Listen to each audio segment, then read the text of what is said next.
கார்த்திக புராணம் 23வது அத்தியாயம்.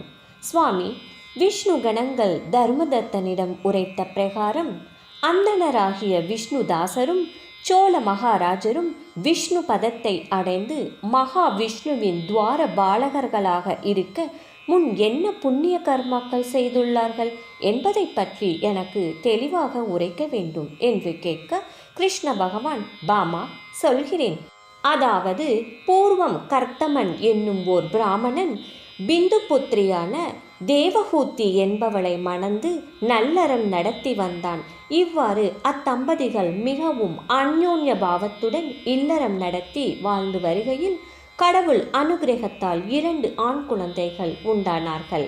கர்த்தமன் என்ற பிராமணன் குழந்தைகள் பிறந்த சந்தோஷத்தால் அக்குழந்தைகளுக்கு செய்ய வேண்டிய ஜாத கர்ம நாமகரணாதிகளை முறையே செய்து முடித்து மூத்த குழந்தைக்கு ஜெயன் என்றும் இளையவனுக்கு விஜயன் என்றும் நாமம் சூட்டி சகல கலாபியாசங்களையும் கற்பித்து வந்தார். அக்குழந்தைகளுக்கு வயது 5 நிரம்பியுடன் சௌசோ பனையாதிகள் முடித்து வைத்தார். மேலும் அக்குழந்தைகள் சகல கலாபியாசங்களையும் நன்றாக கற்றுக்கொண்டு சதா பகவானையே மனதிடமாக எண்ணி நித்தியார்ச்சன பாராயணம் செய்பவர்களாயும் இருந்தார்கள். இப்படி இருக்கையில் மகாவிஷ்ணுவானவர் இக்குழந்தைகளின் அந்தரங்க பக்தியைக் கண்டு பரம சந்தோஷம் அடைந்தவராய் ஸ்ரீ வைகுண்டநாதன் அக்குழந்தைகளின் முன்பு பிராப்தமாகி அக்குழந்தைகளாகிய ஜெயன் விஜயாளுக்கு தனது சாட்சாத்காரத்தை உபதேசித்து சென்றார். சில நாட்கள் சென்ற பின் பூலோகத்தில் மருத்து மகாராஜாவானவர் யாகம் செய்ய வேண்டி எல்லா தேவர்களையும் முனீஸ்வரர்களையும் வரவழைத்து யாகத்தை சம்பிரமமாக நடத்தி தன் குல குருவை கொண்டு யாகத்திற்குரிய சமித்திகளும் சேகரித்து வைத்தார். இப்படி இருக்கையில் தேவலோகத்தில் சகல தேவர்களும் மருத்து அரசன் செய்யும் யாகத்தை கண்டுகளிக்க புறப்பட்டு போக பகவானான மகாவிஷ்ணுவும் புறப்பட்டு போய் கர்த்தமன் என்னும் பிராமணன் குழந்தைகளாகிய ஜெயன் விஜயன் என்பவர்களையும் உடன் அழைத்து கொண்டு யாகசாலையை அடைந்தார். அவ்வாறு யாகசாலையை அடைந்த தேவர்களையும் மகாவிஷ்ணுவையும் முனீஸ்வரர்களையும் அரசரானவர் சோடசோபச்சாரங்கள் செய்து ஜெய விஜயனையும் உபசரித்து இருக்கச் செய்தார். மறுநாள் ஆரம்பம் செய்ய வேண்டிய சுதினத்தில் யாகம் ஆரம்பிக்க பகவானிடம் வேண்டிக் கொள்ள பகவான் ஜெயன் விஜயன்களை நோக்கி, ஜெயா, இங்கு மருத்து ராஜா செய்யும் யாகத்தில் நீ ஆச்சாரியாராகவும் விஜயன் சாதகாச்சாரியாகவும் இருந்து யாகத்தை நடத்துங்கள் என்று ஆக்ஞாபிக்க அவ்விருவரும் பகவான் கட்டளையை சிரமேற்கொண்டு யாகத்தை ஆரம்பித்து யாதொரும் இடையூறின்றி சம்பூர்ணமாக நடத்தி வைத்தார்கள். யாகம் முடிவு பெற்று பூர்ணாகதிக்கு பின் அரசருக்கு கும்பாபிஷேக ஸ்நானம் செய்வித்து நூதன வஸ்திரம் தரித்து அநேக தான தர்மங்கள் செய்த பின் ஆச்சாரியாருக்கும் சாதகாச்சாரியாருக்கும் வேண்டிய பூஷணாதிகளும் திரவியங்களும் ஈந்தனர். இவ்வாறு திரவிய பூஷணங்களும் பெற்றுக்கொண்ட ஜெயன் விஜயன்கள் அரசனை ஆசிர்வதித்தும் மகாவிஷ்ணுவிடம் ஆசீர்வாதம் பெற்றுக்கொண்டும் தமது ஆசிரமத்தை அடைந்தார்கள்.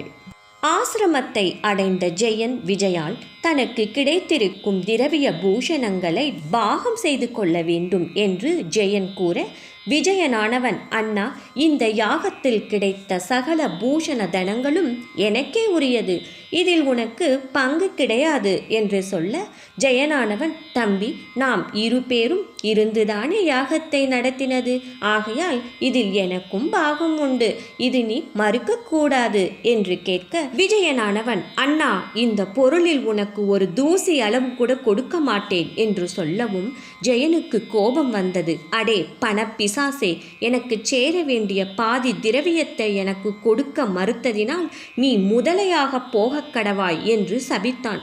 பார்த்தான் விஜயன்.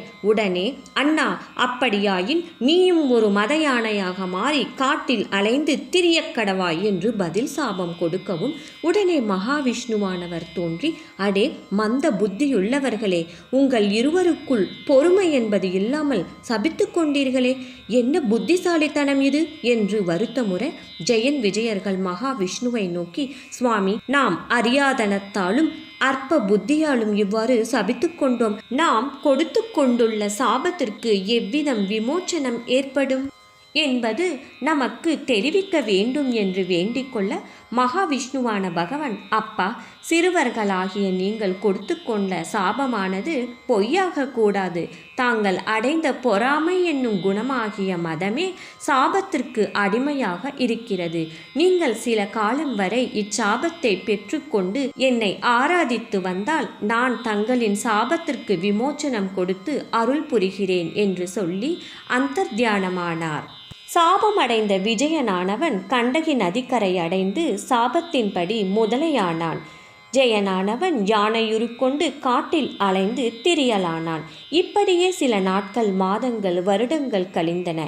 இப்படி இருக்க கார்த்திகை மாதம் பிறந்ததும் கார்த்திகை மகாத்மியத்தை சிரவணம் செய்வதற்கு ஒரு பிராமணன் அக்கண்டகி நதிக்கரையை அடைந்து விதிப்படி ஸ்நான சந்தியா வந்தனம் ஜப தப்ப அனுஷ்டானங்களை முடித்து கொண்டு கார்த்திகை புராணத்தை வாசிக்க ஆரம்பித்து வாசித்து கொண்டிருக்கையில் தற்செயலாக ஒரு பெரிய யானையானது நீராடுவதற்காக அக்கண்டகி நதிக்கரையை அடைந்து ஜலத்தில் இறங்கியதும் அந்நதிக்குள் சுவாசம் செய்து கொண்டிருந்த பெரிய முதலையானது நீந்தி ஓடி வந்து அந்த யானையின் காலை கவ்விக்கொண்டு இழுக்க யானையானது வலி தாங்காது அபய குரலில் பகவானை நோக்கி, ஹே அநாத ரக்ஷகா, ஆபத் பாந்தவா, அடியேனை இது சமயம் வந்து ரட்சித்தருள வேண்டும், நானோ பேராபத்தில் சிக்கிக் கொண்டிருக்கிறேன் என்று கண்ணீர் வடிய நைஸ்ரநாமத்தால் தோத்தரிக்க பகவான் கருணை கூர்ந்து கருடாரூடராய் வந்து முதலை பிடியும் கரியின் ஓலமும் பார்த்து சகிக்காது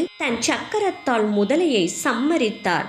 இவ்வாறு சக்கரத்தால் அரிப்பட்ட முதலையும் யானையும் சாபம் நீங்கி நிஜ ரூபம் அடைந்து மகாவிஷ்ணுவை அடிபணிய பகவானானவர் அவ்விருவர்களையும் அழைத்து கொண்டு வைகுண்டம் சேர்ந்தார். கேளாய் தர்மதத்தா, இதனால்தான் இந்த கண்டகி நதிக்கு ஹரிஷேத்திரம் என்று பெயர். தவிர முதலைக்கு சக்கரத்தை விட்டு சங்காரம் செய்ததில் சக்கரமானது உராய்ந்து போனதால் அக்காலம் தொட்டு முதலைகளுக்கு சக்கர வடிவமான அடையாளம் ஏற்பட்டிருக்கிறது.